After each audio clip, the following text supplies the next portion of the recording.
It's a penalty, numbnuts. Get back! Who says that? Numbnuts. Hello and welcome back to RugbyPass Offload with me, Christina Mahan. And today I'm joined by Simon Zebo and Ryan Wilson. We're also very excited to be joined by Australian rugby royalty and Kurtley Beale a little bit later on in the show. But how are you guys doing? Great, thank you. Very good, my end.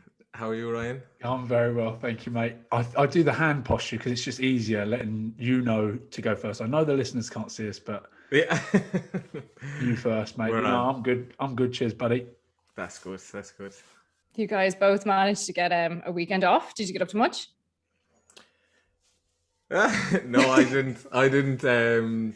I couldn't do too much. I had a very sore leg, so I had to rest up and just chilled out with my kids and stuff like that. It was good, nice, relaxing. We had some bad weather here in Paris, unfortunately, but other than that, it was good. Did I see a picture of? Am I going mad, or did I see a picture of your leg bruised? Yeah. Somewhere? Yeah. Where did you send that? That was yesterday. Like I had a little Q&A while the kids were asleep. Oh, that was it. That's where I saw it on questions. the Instagram question and answer. Yeah, and it was just a picture of my leg. Looked like Sauron, I tell you. Yeah, it was pretty I bad. had a good weekend, but how was your weekend, Christina? Wasn't it your birthday at the weekend? It was. Did you remember? Yeah, happy birthday. Oh, fantastic news. Well done. Yeah, it was a Did great you have day. a brilliant time in lockdown in Ireland? Oh, it was wonderful. Yeah, got out to the beach with the dog. And then obviously this episode is all about me. So we're just going to talk about, what's been the favorite episode that we've shared together. And so looking forward to that. But thanks for the wishes. Happy belated birthday. Happy birthday. Thanks, guys. I'm sure we can celebrate it all in the summer when things go back to normal. For sure. When we're on the Lions talk. Yeah, when we're on the tour. All of us, yeah. Well, Zeebs, you didn't make it into Racing's match day 23 for the quarterfinal against Bordeaux, but I'm guessing from that picture you shared yesterday on Instagram, is that the reason why? Yeah, it was, unfortunately. Very frustrating because I was going to start the game and I was very excited. I love playing European rugby. But yeah, it wasn't to be. We played Edinburgh the week before and I ended up getting quite a nasty impact on my hip and it hasn't recovered as well as I'd hoped and it's ruled me out for last week and probably this week as well, so hopefully get back to play Toulouse in 2 weeks time. I was going to say, how did you get injured in that game? It looked like a game of touch for you boys. Yeah, I know it was we played really well that day. It was one of those days when even though we were missing a good few players, when we're on form, so... Mate, it was ridiculous. It just looked like everything clicked for you boys there. I felt for the Edinburgh boys that it was like, oh no, keep it under 50 boys, and it was like creeping over. I know. Like you said, everything just stuck, eh? You boys, that crossfield when it comes, was it you that caught it, just flicked it down? No, you picked it up. I picked it up, yeah. You just, everything stuck, yeah. It was one of those days that we don't usually, have days where everything sticks for that length of time, like not every game's obviously not 50, 60 points, but we are confident that we'd have a 10-minute spell or a 15-minute spell during each game like that. And, if we capitalize on that and things stick, then, you just can't stop it. You just have to try and minimize the damage while when we got our tails off like that. They were missing you at the weekend there, mate. Yeah, they really were. They didn't have any of that flair there at the weekend, did they? Bloody hell. Zeebs, it was some pretty terrible rugby up until about, the last 5 minutes. So why do you think Racing found it so hard to play their normal game and just get on top? Him and Finn weren't playing. Apart from the obvious reasons. Yeah. No, we actually talked about it all week, some like all the players. There was obviously a few missing, but the players who were coming in to replace were all internationals. It's not like we lost loads and loads of quality. But yeah, it was very surprising because it was such a nice day down in Bordeaux, and watching it from the TV, you think, okay, this is going to be a very dangerous game for Bordeaux. We're going down. We're probably not the favourites because we're missing everybody, and we're just going to throw the ball around and hopefully beat them like we already had during the year. But yeah, I think we were a bit nervous. There was a few young players playing in key positions, and You know, I think it was more of a fear of throwing the ball instead of, you know, it was kind of like we were afraid to lose as opposed to going out and trying to win, if you get me. I guess what encapsulated that moment was, who was it that kicked the last points to bring it to a draw? Was it your 9? Or 9, Teddy Ariba, and I know. Holy shank. Yeah. Do you know? I know. Mate, it looked like it was going to hit the crossbar. It looked like he was going for the crossbar and then give it crossbar. But he's an amazing kicker. He's an amazing kicker. That's the thing. But it's just, it was just a bit of nerves or something. We were just a little bit off our game, and Bordeaux are a tough team. What did you guys make of the Stephen Jones article in the Times saying that Hamish Watson shouldn't be in the Lion squad because he's too small and he's too light? Ryan, you're shaking your head here. Tell me what you're thinking. Ridiculous, isn't it? It's absolutely ridiculous. Not only to like Hamish Watson and what he's done, and you know, he won player of the tournament fair and square. He was bloody brilliant. And I'm guessing like some of those French boys you go up against, bloody hell. Like, I haven't played international rugby for 18 months. I was walking out behind, is it one of their props? He must be about 140 kilos, 6'4". Yeah, Uni Antonio. Yeah. Mate, I'm walking out behind them going, oh, I forgot how big these boys were. Jesus, they're massive. Monsters. And you know, you see him, like I remember with last 5 minutes of the game, and I'm going, you've got the big fella Mesh, and he absolutely smokes him. So he comes up against big players every week, and he's not a small bloke. I'd like to get your old matey in with him and show him how big he is. I know it's not hard, but he's double the width of me. No, I'm not a beanpole. He's a big man. He's wide. He's a wide man. Some lats on the bloke, I tell you. There's some lats on the man. So, what a ridiculous statement. But again, like we always say on here, some people just say stuff to get a little bit of a kickback and a little bit more press, maybe, and that's why he's done it. Yeah. Is that the reason? What do you think? Yeah, because I suppose if you were to heed Stephen's reasoning, then you'd also have to rule out Navidi, Tipperick, Tom Curry, Underhill. So then who are you left with? That's useless. It doesn't make any sense. And even all those guys you've just mentioned, you know, there'd be 2 others that would stand out as well who are absolute world beaters. And one of them being Richie Mccaw, arguably one of the greatest sevens of all time. Exactly. And he's no more than 103 kilos, and that's probably soaking wet. And Thierry Dusatoir, you know, he struggled to hit 100 kilos by all accounts, chatting to a few of the French boys. 90% of the time he was out on the pitch. So it does not, you know, it doesn't, I don't think there's any weight behind what he said. I like it. You like that? He definitely had that written down. I didn't. I actually didn't. That was brilliant. It's the only word I could think of. I was very slow.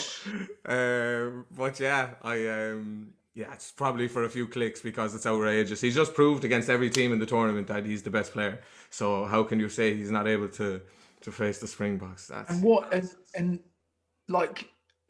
think it's the modern day 7. What is a modern day 7? They're short, stocky blokes that get over ball and turn the ball over, and you don't get many of them that then carry the ball the way Hamish Watson carries the ball. So, yeah, I think he's written it, and then he's obviously thrown it out there and gone, "Oh, that was stupid."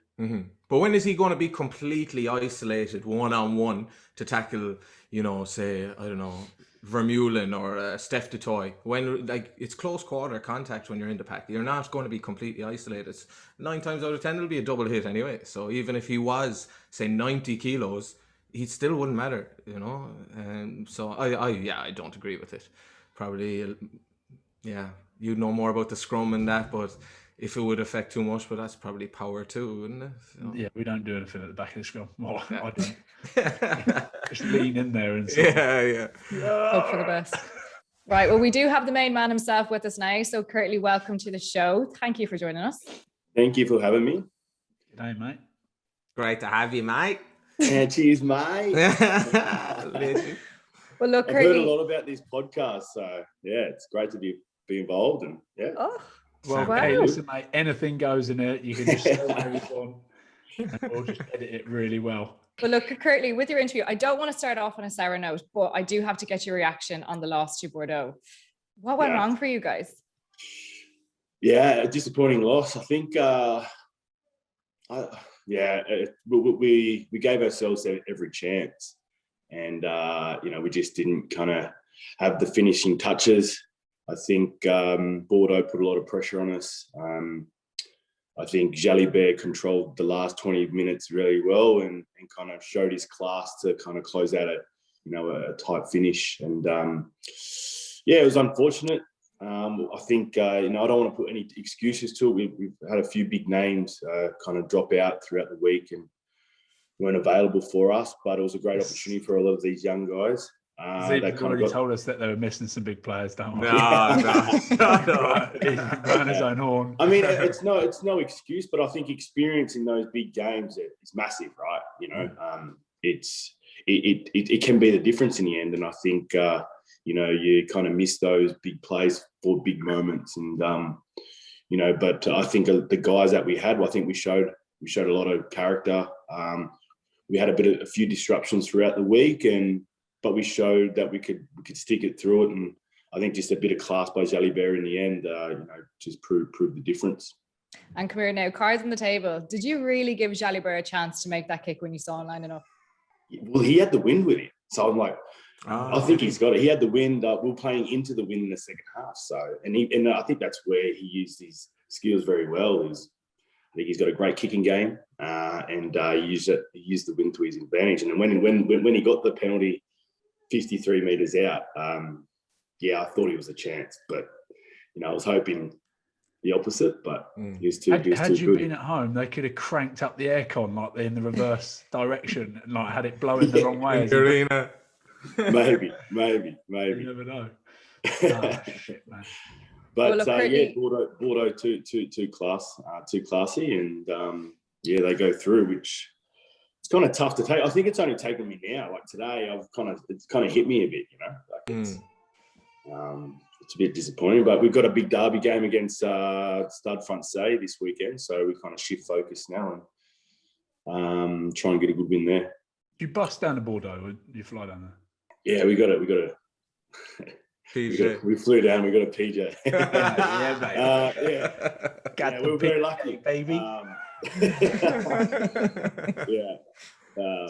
So were the boys buying up crates of wine from down there just to bring back home? No, I don't know. I'm not quite sure. Maybe I think Francois maybe got a few bottles of wine, but I think he's gone there next year. Francois Trenduk, yeah. Your manager was dropping off crates of wine to the Scotland hotel when Finn was ordering wine into camp the other night when we were over in Paris. And the manager was coming in with crates. Oh my God. Finny boy would have loved that. Yeah. Well, look, Kurtley, speaking of Paris, I suppose you have lived and played all over the world. So how does Paris compare? How is the life treating you? That's great. I'm really enjoying it. Being at Russing, I think it's great when you've got great players around you as well. It really creates a really good mood off the field. My wife and I have really settled in. We're actually living in Zebo's old house. So no way. Yeah, we've got Zebo's old mansion, but has he upgraded, Kurt? Get out of it. He has. Bloody hell. Stop. But we got Zeeb's old place. It's not bad. It's close. We're 15 minutes from Paris, 10 minutes from training. It's all good. And I think the other foreigners, it makes it a lot easier for us to transition, and they're all good blokes as well. So it's been good. But you've been in bloody lockdown, haven't you? So it's I know. It must be hard looking back at everyone back at home in Oz, seeing them all down the beaches, down in Coogee, bit of surfing. My wife is giving it to me every day. I'd say so. Yes, but they're going into winter now, and we're going into summer. So hopefully we can be able to out of confinement in the next few weeks and get to enjoy that part of enjoy the really nice summer weather over here. Yeah. Surely though, Kurtley, even in winter, your weather would be better in Australia than the summer would be over here. Or summer, Côte d'Azur. Oh, sorry. Côte d'Azur. No, it's wonderful. Maybe in Ireland. In Ireland, it's probably shocking. Pretty much the same weather all the way around. Yeah. Oh man.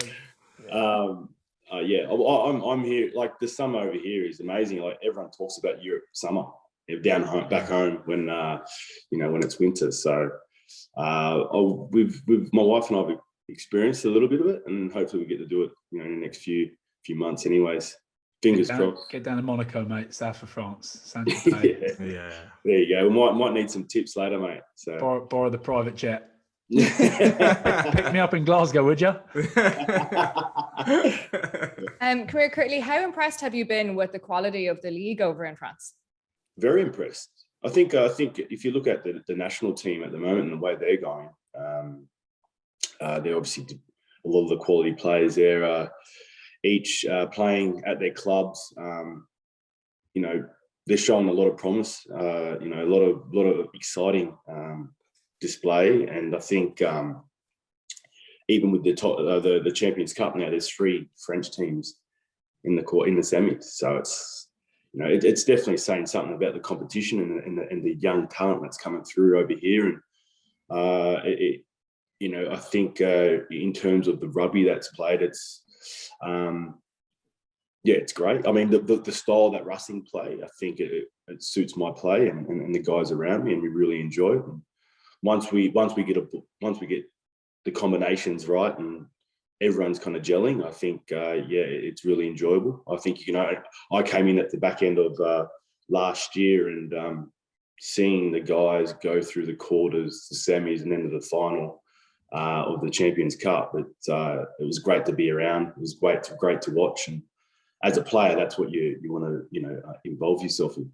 And how does it compare then to the level of the Premiership?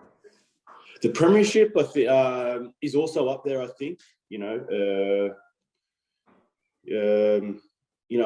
again, I was playing with Wasps at the time. We had some great players. We had a great team there, and again, we had a similar kind of style, playing a 1-3-3 shape in terms of attack. So it allowed me to kind of just be able to pop in and out of the playmakers' hips, or helping create opportunities for the guys around me, and it just had a really good feeling about it. And so that season was really enjoyable as well. We got to the final in the end, got to the quarters in the Champions Cup. But overall, it's I think each game is different. You know, there's a huge dependence on set piece over here, and you know, the rolling maul, the scrums, it's all important. Whereas compared back home, it's, you know, a quick tap and getting the ball going, ball in hand, you know, creating opportunities for your speedman out wide. It can be, you know, different in that way. But it's all a learning curve. It's great. I feel, you know, at this stage of my career, I'm still developing. I'm still growing as a player. I'm still learning a lot. I think that's the one great thing about, you know, playing in Europe. You get the opportunity to play with guys like Zeebs, Finn, Fakatawa, you know, Himoff, all these guys who are, you know, world class, you know, who got the wealth of experience, and you're just bouncing, learning ideas of each other, and I think that's the best thing. And I think if I could tell a young KB, like back in the day, to get over to Europe a little bit earlier, I would, because I think you get to learn so much of the guys around you. You learn about the different styles of play and how to play rugby. I think you know, it's something that needs to be done. On the MLR, have you watched some of, mate? They are kicking the life out of the social media stuff at the moment. They are. It is so American. I heard a scrum. It's a penalty, numbnuts, get back. Who says that? Numbnuts. I thought it was a voiceover. I thought someone had done like a TikTok, Yeah. and then I watched it back, and he was actually deadly serious. Get back, numbnuts, it's a penalty. I want to go over there just for that. Just to crack me up. You would be Ryan, I think you need to adapt how they approach it when you're playing now. So that's the sort of stuff I want to hear you coming out with. Man, it would be. Imagine someone said that over here. They'd be like, Be shot. Very good, very good. Oh, God. Well, Kurtley, have you had any offers stateside? No, not really. I mean, at the Guillotines, a lot of the Australian boys are there. I know the management. I know the coach Darren Coleman. He was my first grade coach out of school. Good fella. Adam Fryers, an ex-Wallaby, ex-Waratah, an ex-teammate. He's also there. Stephen Wells is also there as well. Who's the owner? Someone Gill something. The owner. Adam Gilchrist. He's the F45 guy. Right. Okay. I think he's with, like, you know, he's doing meetings and flying private jets with Mark Wahlberg and all the rest of the crew. Yeah, So and it's named after his and Zebo, I think.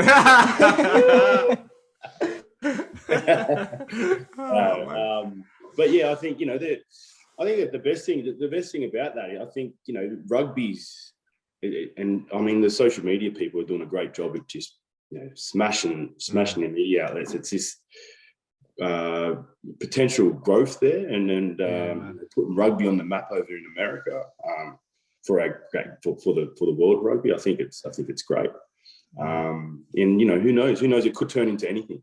We all might be over there one day. Exactly. Yeah. I think myself and Ryan were offered a job by Alex Corbisera. We just haven't really figured it out. Yeah. I'm just waiting for the NFL sort of wages, and then I'll. No, Chris Robshaw was on the podcast last week, and he was saying actually with the rugby games they have tailgating beforehand. So I am for that. I think that'd be so classy if you bring it in over here. He dislocated his shoulder, didn't he? First game. Yeah. Who, Robshaw? Yeah. First game, dislocated his shoulder, man. First game back. We feel sorry for him. The Americans, they go hard. They go hard. The Americans, I remember playing a test match over in Chicago actually before a World Cup in 2015. They're strong, big boys. Big boys. But a lot of their sevens guys kind of go back to their 15s, and they're a developing country, and who knows, with this MLR picking up a lot of senior experienced players from all over the world going over there and playing and just kind of creating a lot of hype. But anything's possible. And it's crazy it's taken this long for the Americans to pick up on it and go, right, let's make it. Because every sport they go at, they kick the arse out of it and make it something big, don't they? So it's crazy it's actually taken this long. I can see it taking off like you wouldn't believe. Yeah. And it just takes, chats like this podcast, getting on the social media, and they're doing a great job of it. And, Gits and Swoop are pretty good at, getting out and get a bit of content about. So, as long as the whole I guess competition's on that, then we might see a big powerhouse coming out of it. Exciting. Well, look, Kurtley, on the pitch, the Racing players are an incredible squad, but I want to know what they're like off it. So, what's the wildest night out that you've had with Finn and the others? The wildest night. The wildest night. This is what this podcast is about. We want you to tell us your stories. We have been in confinement a lot, so it has been difficult. And that's when you get more wild, though.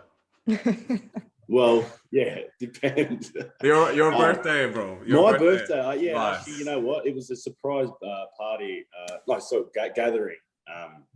And my wife organised, we had a few beers with Finn and Zebes at Finn's place, and I was like, I didn't know Zebes was in with the kind of organising of it, and I was like, mate, we'll come back around mine, we'll have a feed and maybe watch the rest of the rugby that's on. And he's like, oh yeah, sure, no worries. And as soon as we rocked up, there was like about 10 people at my place, like a few of the boys and all their partners and stuff, and we had a grand old time. It was great. Yeah, unbelievable. 10 out of 10. Oh man, what a night. But I was genuinely surprised. I've never been surprised like that, like in a long time. And fair play to Finn and Simon for doing that. Oh, I bet the champagne was flying if Finn had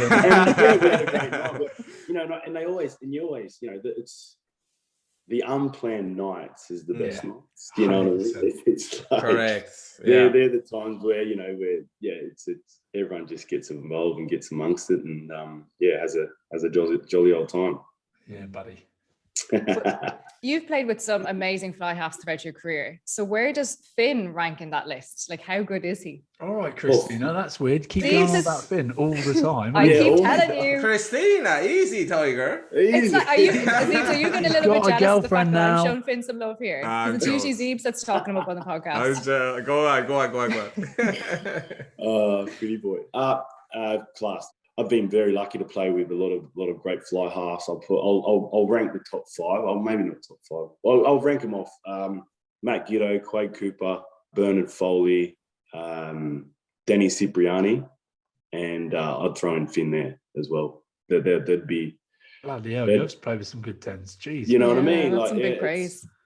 It's But I think if you look at those, like Quade and Finn are probably similar players. The way, when I'm thinking about it now, very similar, creative, just X factor, great vision, just awesome skills. So I think, yeah, Finny Boy will be up there. One of the most exciting players I've ever played with, that's for sure. Is he your starting lines number 10? Yeah, I'd throw him in there. Absolutely. I think, you know, because you could go with Farrell or Sexton, which is great, but you know what you're going to get out of those guys. And look, it could be safe houses for sure, but, you know, you put Finn behind a big forward pack going forward, it's happy days for Finny Boy. Like, and with the backs outside him, hopefully Zeebs are there. Zeebs is there too, maybe. You know, but you know, you get a class play like outside backs like that. Yeah, Finn will just have a field day, and you know, I think he's done everything he can to put himself in the best position to get selected there, and you know, we'll wait and see. We missed the jump there, Christina. Hold on a minute. Out of those 5, there's some loose men in there. I was thinking that because there's a few people I have in my questions here. Yeah. Jesus, out of those 5, you've got to take 2 on the piss. Who are you taking? Christina. Yeah, Christina. You can pick yours off. Christina's taking Finn anyway. That's for sure. Oh, they're all mad. They're all mad. Yeah, man. Like Cipriani, crazy. Craig Cooper, completely nuts. Loose. Like, loves it. I'm guessing Bernard Foley, he's an Aussie. He's going to love the piss, isn't he? Yeah, Foles loves it as well. He's a character. Really enjoying himself over in Japan at the moment too. So. Bloody hell, yeah. Oh, mate, you imagine those 5 out on the piss. Very good. Dangerous. Dangerous. Yeah, I won't be involved with that. I'll pass. That's married life. Ryan, if we put any of those boys in our social 15? Is Finn in our social 15? Finn's in there. Finn's in there. Finn's in there. Okay, I'll stop mentioning Finn, so I'll move on. A fellow Aussie in Eddie Jones currently oversaw a shockingly poor campaign for England this season. So, like, why do you think they were so bad? I don't know if they were bad. Were they bad? I think just teams were kind of, whenever you play England, like teams get up for it, you know, and I think they probably just got outplayed on the night. You know, I think people were talking about how the style of play as well, did that affect, you know, the way they picked the team, you know, was they kicked a lot of ball, but they've got some exciting outside backs as well, you know, just kind of, did they pick the right style for the players that were picked? I don't know. But you know, I think like every good team, like I'm sure they'll bounce back. But you know, they had a successful World Cup campaign, I thought. And you know, as a player, just you build up all this energy. You go through this emotional roller coaster ride, and then at some point, guys get tired. You know, it's reality. It's who we are as humans. Guys get tired, and teams probably, you know, lack that kind of enthusiasm and that kind of, you know, that drive. I mean, playing for your country, you always kind of put your body on the line no matter what. But, you know, there's throughout this tournament, I thought, you know, the French and the Welsh were brilliant. That they showed their class on the day, and you know, and I think you know, they were great examples of teams kind of, you know, making the most of the opportunities. So we'll move on. A couple of seasons ago, you graced the yellow and black of Wasps. So what are your greatest memories of that time, you know, living over in England and playing in the Premiership? It was a bit of a tough experience at start because I came over with a big injury, coming off a big injury. Came over and had to do rehab by myself. So in a foreign country, new player, you know, I tore my tendon off my patella. So it was a huge injury. And, you know, as a player, there's huge expectations, a lot of, you know, for me, there's a lot of emotions there for me. I was away from family. My girlfriend, now my wife, she was there with me as well. So we it was a great experience. It was tough at times during the early days, but as we started playing more rugby, it was a really nice experience. But they did sell me was at the start that I thought we were living in London. So I'm like, hey, what's this? This is going to be great. Oh, this is great. New high performance centre in London. This is fantastic. No worries. Die Young is like, yeah, no worries. Sweet. We'll see you over here. Bang. All done. About 2 weeks before I got over, they're like, oh yeah, we've actually moved to Coventry now. So all the players have got to move to Coventry and not live in London anymore. So, oh my God, man. Yeah. Coventry, London, you know? Yeah. Midlands. Cheaper rent. Yeah, cheaper rent. But yeah, that was cool. It was, you know, again, getting the opportunity to play with some world-class players. You know, our backline, Dan Robson, Cipriani, Jimmy Gopperth, Elliot Daly, Willie LaRue on one wing, Christian Wade on the other, and myself was at fullback. And you know, these as a player, you kind of, it's a great experience. You learn a lot, like I said previously, of these guys, and such a good vibe around as well. And your rugby just becomes really enjoyable. And I suppose, speaking of enjoying yourself, what did a typical victory night out with the Wasps boys look like? You know, who was in charge of the socials? Can we call in Sips? Can we call in Sips? You must have just got a bus down in Cov or something. You don't tell me. Well, there was times in Cov, did you? No, well, that was the danger zone. Coventry was the danger zone. But there was a few nights where we went up to where was it?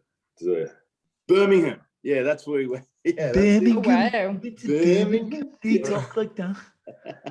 Oh, mate. Well, we had a few cracker nights up there. Bloody hell. Yeah, which was quite fun. We went down to London a few times. But we kind of, because we were in Coventry, we actually, a lot of the players were based in Leamington Spa, like a little spa town. Yeah. So that was actually nice. And just kind of, if we had an early game, we'd go meet at the pub and have a few beers there, but nothing too silly. For our listeners, then you get to Paris and it's in bloody lockdown. I know, yeah. I know. Zeebs has been talking it up too. Oh, he's like, mate, I'll take you here. I'll take you there. I'll take you here. Hold on. What was Finn saying when he come on? He said Zeebs never goes out. That's a myth. That's a lie. That's a lie. He's a family man now, you know. Zeebs is the family man. Correct. Yeah, exactly.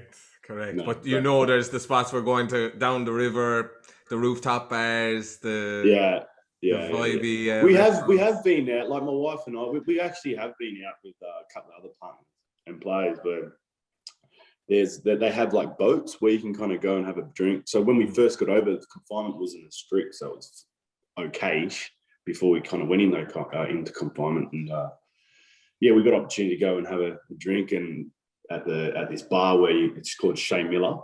And the Eiffel Tower is like literally right here, and the lights are going off every hour. It's great. It's awesome. Really cool experience. But I don't think that was a joint where Steve just kind of took it. He's going to take us. So there's a few more. Yes, that'll be spending Steve again there. Although Finn's very good though. He's knowledgeable. He knows his way around Paris as well. He does very well. Yeah, Finny boy does. Yeah. I'd actually just like it noted that I didn't just speak about Finn there. Somebody else brought him up, so just want that for the record. Currently, though, when you were in Wasps, though, who would have been the wildest on a night out? Oh wow! I'd put myself up there like before. I'd give it a good crack. Denny Cipriani, Willie LaRue. Is he good on a night out? Is he? Loves it. Really? Well, yeah. Like I mean. He's a South African, loves his beer. Yeah, okay. Good. Great lad, awesome bloke. We became really good mates during our time there. Elliot Daly gives us a good nudge as well. Nice one. Yeah, he feel the English boys. So, I think all rugby players are quite, cuckoo when they have a few beers, I think. But but no more than the Aussies. Jeez. The Scottish, mate. He's English. He's English. Shut up, man. I'm telling you, Nick Frisbee, did you ever come across Pickles? Legend. They call him the fish. Oh, my. They call him the what? The fish? The fish. Oh, why? Mate, because he's one of the on the piss. Yeah, loves it. Yeah. One of the no, that's not Fish. Oh, that was Liam Gill. No, they were best mates. Him and best mates. Yeah. Trev the Axe, they call him for some reason. Trev the Axe. But yeah, Pickles. Oh man. Yeah. Good fella. It's ridiculous. I've never seen a man. Teen Wolf. He's such a hairy man. He takes his top off. Loves it. Yeah, you Aussies are bad influences. What about Di Young? I vouch for you, KB. I vouch for you. 10 out of 10. Wait, listen, Finn said to me, he mentioned you and he was like, yeah, he's pretty loose, mate. And when Finn says someone's pretty loose, they're going to be pretty loose. So, and he just disregards himself, doesn't he? Yeah. He's like wearing the captain's hat, mate. You know? Exactly. He's number one. Number one for a long time, actually. Oh, man. And so, Kurtley, you played for the best school team in the country when you were only 15. So you were sort of a rugby school prodigy. But how did that pressure and hype then affect you growing up? I've been exposed to the media and kind of feeling the kind of a certain expectation of myself. You know, as a young kid, you're very confident in your own ability. You don't really have that much fear because you just go out and just play off instinct and you kind of enjoying it with your schoolmates and your school buddies and until you kind of get your first opportunity at pro rugby and for me it was with the Waratahs, and there was a lot of media, there's a lot of criticism, and there's times where I struggled with it, no doubt. But I think over the years, I've you kind of learn how to deal with things, and you know, when things get exposed, whether that's on the field or off the field, it can have a real kind of influence to your mental state. And there was times where I battled with that throughout my career, but you learn from that stuff, and and when you kind of come into the league, you kind of accept that there's going to be, you got to accept the responsibility, certain responsibilities that you have as a pro rugby player. You know, a role model, a person that represents sponsors and all the people that are involved in the game. So once you accept it, then I think, and it took me a while, but once you do, you kind of get on with it and just kind of let it flow a bit. So. And well, you've nearly played 100 times for Australia. So tell me, has Dave Rennie been in contact lately? You know, are you in his future plans? I hope so. Hopefully, no contact as of yet. I did speak to him before I came over. I think for me, it's more about making sure that I'm doing everything I can here in France, playing consistent rugby. I think hopefully that'll give me the best opportunity to kind of go back and still continue to play international rugby. I think over here I've got an advantage of playing against and with some of the best in the world.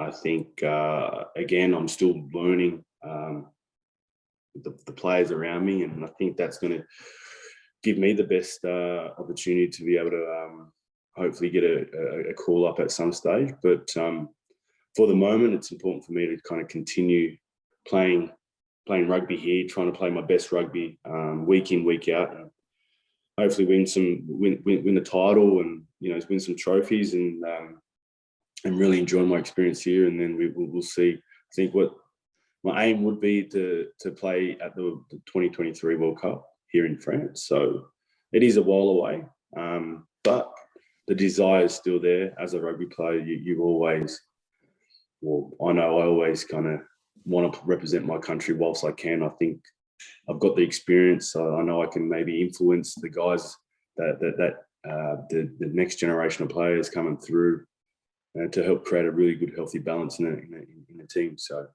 just with the Wallabies, I think Dave's just concentrating on the talent at home and making sure that there's pathways and there's development programs for these guys to come through and get the best kind of high performance training under them, and so they're also getting the experience and the hand-on kind of training, which is really important in a home nation country, I think. So for I know there's a lot of guys in Japan as well who I think are also wanting to represent Australia at the next World Cup. So, you know, your Karevis, Foldies, you know, there's a few other younger guys over there. And I think, you know, once it comes around, I'm sure, we'll be able to, we'll know a bit more. Yeah, and it's easier, like it's easier for you guys to integrate back into a side because you have all that experience. You know what I mean? Yeah, it's not as easy to give those youngsters experience in between World Cups. So I actually kind of agree with it. You know, you don't need to play with them at the moment. You know, until the World Cup comes, World Cup year, you'll fit back into that system easy, bro. You'll be a shoo-in. No, and Dave, that will be something up his sleeve. Like blood all the youngsters, get them all out there, get them all playing as much as they can. Then when it gets to crunch time, start coming up to there right now, bring in the older heads to steady the ship a little bit and get, you know, like he's a smart bloke. He's bloody good coach as well. And I could see that's what he would be trying to do, eh? Okay, great. Yeah, that's good. Hey, I'm not guaranteeing it, but I'll give my buzz. I'll give my buzz. Kurtley, just so you know as well, this podcast is actually pretty influential for player selection, and Ryan can attest to that. We have some very influential people listening in. Stuck on 49 caps for 18 months. Christina puts a good word in on here, and I get my 50th. So that's all. That's brilliant. Hey, listen, I'll give him a ring for you. I'll give him a ring. Good man. Good man. Well, Kurtley, I know that you're very vocal about the lack of Aboriginal presence in the Australian rugby team. So for our listeners who actually might not be aware of this, can you share with us how bad it actually is?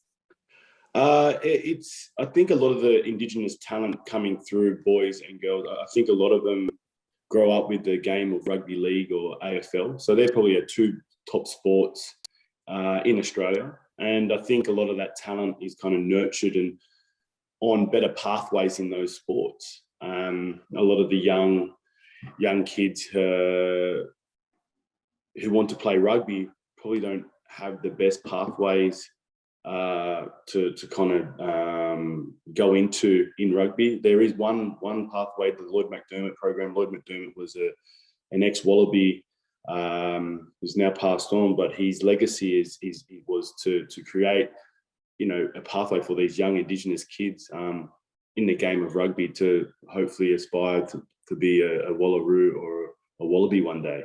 And I think, there's just, with Australian rugby, I think there needs to be more pathways, not just for Indigenous kids, but for all kids who want to play our game. And I think, you know, there's got to be some type of alignment there from top down to the grassroots rugby to help grow the game. And I think that we are struggling a little bit back home with those pathways and the growth of the game and the numbers that are in the game. But you know, hopefully when if they do sort that out, we'll be able to see more participants, whether you're Indigenous or non-Indigenous, to playing our game of rugby in Australia. I'm telling you, if there's a man to like help that and push that on, Dave Rennie is your man. Right. Honestly, like that's his whole way about him is like he was at Chiefs. Yes, tell us exactly what he wanted to try and pull in as many like Maoris, and he's a cookie himself. And so he knows all about it. He was the one man. He used to say, right, I'm bringing in all the boys, and he'd have them all the Islanders would go to his for Christmas dinner. He'd have them all in. But honestly, he just the way he is, he's all about culture. He's all about like where these players are coming from, what we're doing for the community. And that was his biggest thing at Glasgow. As soon as he came in, he was like hammering down that. He's like, what is our community? You know, what is our culture? And that's Australia for you, you know? And so if there's a man to do it, it's Dave Rennie. Honestly, he's a bloody good bloke around that sort of stuff. Yeah. Kurtley, what would you like to see done to improve the opportunities for those of different backgrounds? Speaking about Indigenous pathways, I think it's guys like myself and other Indigenous leaders, sports leaders in the communities to get back out to the communities and you know, to help create, you know, a really good environment, a good pathway for these kids. You know, I think that's where we're kind of missing a lot of it. I know if you look at rugby league and rugby AFL, a lot of their top 3 best players in those competitions, two of them are Indigenous players. So for me, I think the talent's there. I think the natural ability to pick up, a game of sport, is there. And I think it's about ex-players going back and really, really helping in the communities and aspiring these kids. I'm like, you might go into like bad territory here, but see with league in Aussie, I don't know what the crack is, but is that like a lower grade sort of thing to union? Is it like a high class thing, rugby union in Australia? Well, yeah, they call it like high class sort of game. Union's your like white collar game. Yeah. Like your private school. Yeah. The upper class. Mm-hmm. And I think maybe that's where it's gone wrong. I think rugby is we need to kind of diversify our game and make sure it's not just your white preppy school private boy playing our game. It's the game getting out to the western suburbs where your AFL and your league type of demographic people like demograph is exposed, and once we tap into those areas, we're able to kind of get out and hopefully influence these people and supporters to get around our game. That's where I think that's in the UK. I reckon that's where it's like rugby is that, and then football, because rugby in the UK is seen as like it has been, and I think it's made a massive shift and it's changing. Yeah, it always seen as like a private boy sort of sport. Yeah, and then it was football. All my schools all played. They like schools around my area. It was all football at the state schools. Well, it was private schools played rugby. So I reckon that's what you're talking about in Australia, and that's why I was asking. So that's the sort of different levels. You get all the leagues coming through and going through that level. So, it's tapping into that and getting them into union early doors, like at school level and stuff like that. Absolutely, because when I was young, I grew up playing rugby league. I didn't know rugby union. Yeah, I hadn't had a clue. I went to my first Bledisloe game. I was 11 years old, and it was the one at Olympic Park when they broke the record, 109,000 people. And the Wallabies won, but like I was there in the stand, I had no idea of how the game was played. Like Lomu was playing, Larkham, Spencer, all these greats of the game. And I had no idea the impact of like rugby. Like it was this, me growing up was this rugby league, and it's but I went to a private school, so that's where I first got introduced to rugby union. And so that's exactly what we're just talking about. The more you can kind of, I guess, expose the game into these different demographic regions in the communities, then the more diverse your game's going to be. Too right, man. Spot on. Yeah, absolutely. He's a wise man, RKB. He's a wise man. He really is. Kurtley for president. Kurtley for president. Well, Kurtley, I'd imagine there has to be you are a role model. So for kids of the same background as you, they'll be looking at you now to be like, what he's done, I can do that. So I think it's really important to have more role models like that in rugby union over there, because that's the only way, kids are going to think it's okay for them to be able to achieve goals like that. Absolutely. I think league's tougher blokes, though. That's probably what they're thinking. Yeah. Well, leagues are great. Like your league, you're in Sydney, Brisbane, and Melbourne, or Melbourne just. But that's where the big city. That's the cities where league is big. Yeah. And then you've got Perth, Melbourne, Brisbane semi, Sydney semi, where AFL is just the number one sport. It's like the most played. It's crazy how big it is over there, right? I've been told that what is it? You can be rugby union drunk and then you can be rugby league drunk, and apparently it's like a completely different level, and it's just wild. I know people who've gone to the games. I'd love to go to one because it's just, oh my god, it's on wheels. I think if you've seen Finn Russell out in the piss, that's an example of rugby league drunk. Oh god. Or Simon. No, Simon, you're rugby union drunk. Thank you, KB. Someone's vouched for me after You are a few rugby beers. union drunk. Curtly, so can you vouch that you've been on Union nights drunk with with Zebo? champagne. Cricket drunk. Well, I'll end it on this question here. So it's kind of going to be on a bit of a sour note. So don't hate me for this, but you've had some pretty devastating moments along the way of your incredible international career. One being the slip when attempting to take the conversion against the Lions to win the first test, which resulted in a very narrow loss. And a great night out for us. Oh, sorry. Can you take us back to that moment and talk us through it? I came off the bench. I haven't actually watched the kick since. I haven't actually kind of I've saw a little glimpse of in the background. You know, that's funny. We've got it here. Play the clip. Ryan's like, it's my screensaver. I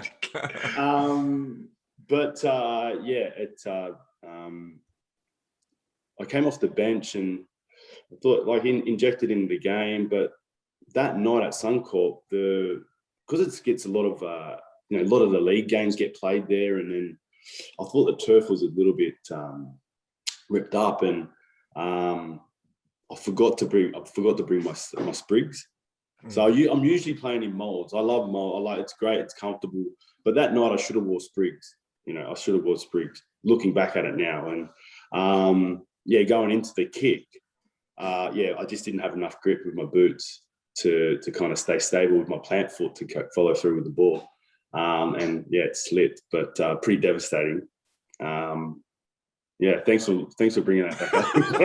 Christine, you're a sicko. That's asking that as I well. was just about to go to dinner, and it's great. Oh man, well done, Christina. You're playing a blinder again. That's good. That was a great series to be a part of, But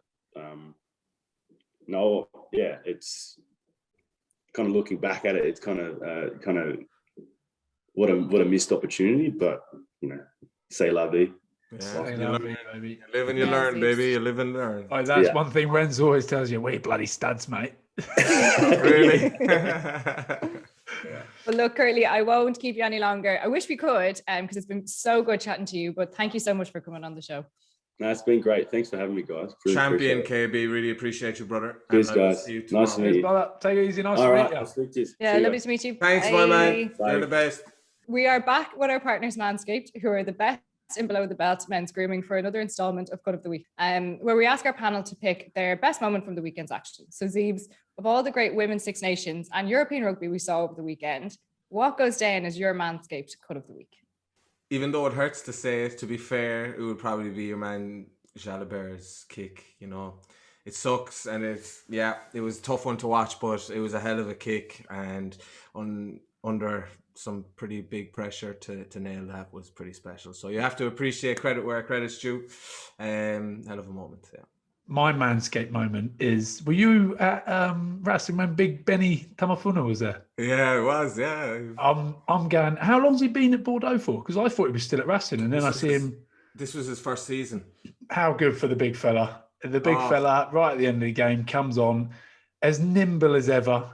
Yeah. Like, for a big man, he gets that jackal at the end. And to back up your Manscaped moment, he's the one that gets the turnover. Mm-hmm. Big Benny Tamafuna gets the turnover. What a lovely bloke, eh? I met him up there. Oh, one of the best. One of the best. Yeah, good on him. He would have wanted to prove a point against his old club, and he did. He came on and got the turnover. Guys, don't find yourselves being left out, and join over 2 million men in using the #1 grooming products worldwide. Receive 20% off all of their incredible products and free shipping using the code Offload. Your crown jewels will thank you. Well, that is it from us. So thanks to Kurtley Beale, Simon Zebo, and Ryan Wilson. And thanks to you for listening. More offloading next week. Make sure to subscribe to the show wherever you get your podcasts so you'll get it as soon as it's released. Leave us a rating and review if you can. And don't forget to check us out on YouTube as well. Thanks, guys. Thanks a million. Thank you. And happy birthday again. Thank you. Thank you very much, everybody. Goodbye.